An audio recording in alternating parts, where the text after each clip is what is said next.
Banjo नहीं है क्या? अरे यार बिना बैंजो के प्रोग्राम कैसे होगा यार?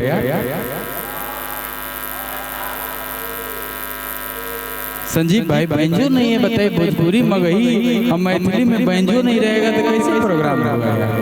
भैया आप ही बजाइए फिर बैंजो जो कुछ करिए।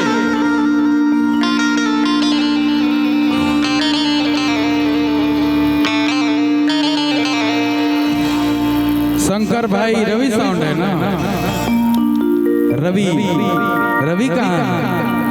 रवि बन गया कवि।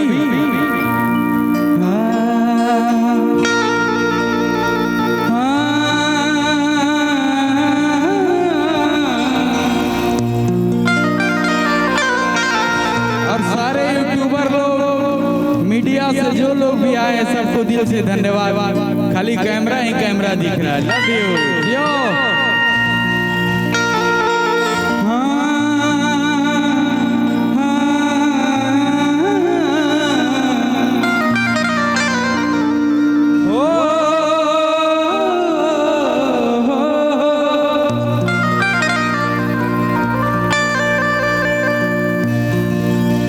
एगो गाना पहले देश के लिए 2 लाइन हम गाए कि आज हमारा देश जीता है।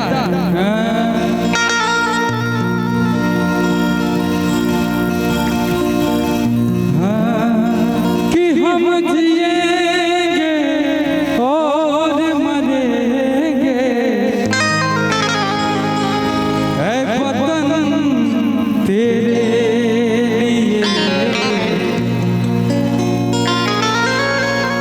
दिल दिया है, जान भी देंगे, ऐ वतन तेरे लिए। एक बार बड़े भारत माता की। और सबको गाना ही गाना, सबको याद आना हो कि हम जिएंगे और मरेंगे, ऐ वतन तेरे लिए दिल दिया है, जान भी देंगे, ऐ वतन तेरे लिए दिल दिया है, जान भी देंगे, ऐ वतन तेरे लिए। हम जिएंगे और मरेंगे, ऐ वतन तेरे लिए। दोनों हाथ को ऊपर उठा करके, सिर्फ मीडिया कर्मी छोड़ करके सभी लोग हाथ उठाएंगे। माई बहन लोग भी यहाँ उपस्थित हैं कि हम जिएंगे देश के लिए। कौन कौन जिएगा, कौन कौन मरेगा? कि हम जिएंगे और मरेंगे, ऐ वतन तेरे लिए। जब मेरा देश सुरक्षित है तो हम लोग, जब देश में नहीं रहेगा तो क्या करेगा लोग? अपना देश के लिए हमारा तो मन करा तो सीधे हम सीमा पर चल जाए राइफल लेकर। कितने लोग तैयार हैं सीमा पर जाने के लिए?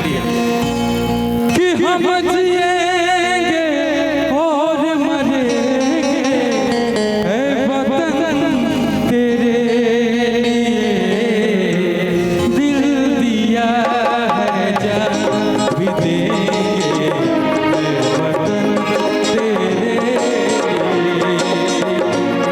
दिया है, जान भी देंगे, ऐ वतन तेरे लिए।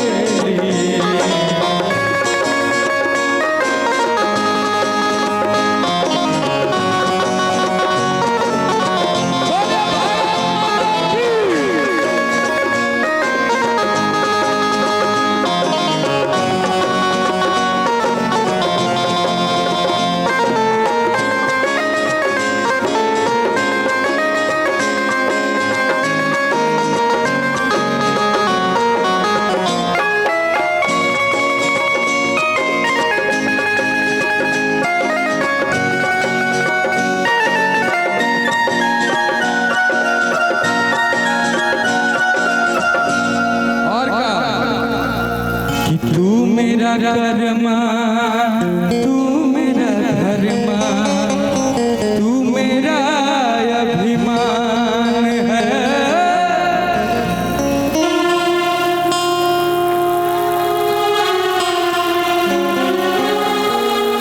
सब होते हो, सब होते यार कि चुमल बोठा, सब होगा कि तू मेरा कर्मा, तू मेरा धर्मा, तू मेरा अभिमान है कि हम जिएंगे और मरेंगे ऐ वतन तेरे लिए, दिल दिया है भी देंगे ऐ वतन तेरे लिए, दिल दिया है भी देंगे ऐ वतन तेरे लिए। इतना तो हम खुशी में कह दें कि इंडिया जीत गया है। जानते हैं कितना खुशी होता है भारत जब जीतता है, चाहे कौनो दिशा में। अरे कैमरा वाले भैया भाई लोग के देखे तो बहुत दिन के बाद मुलाकात हुआ। सब गाना होगा, इंतजार करना है, परेशान नहीं होना है। अरे आप ही सब के लिए तो हम आए हैं। एक गाना लेकिन हम चाहते हैं देवी गीत, दशहरा का समय एक देवी गीत गा देना, फिर रांची पगल खनवा में भी गाएंगे।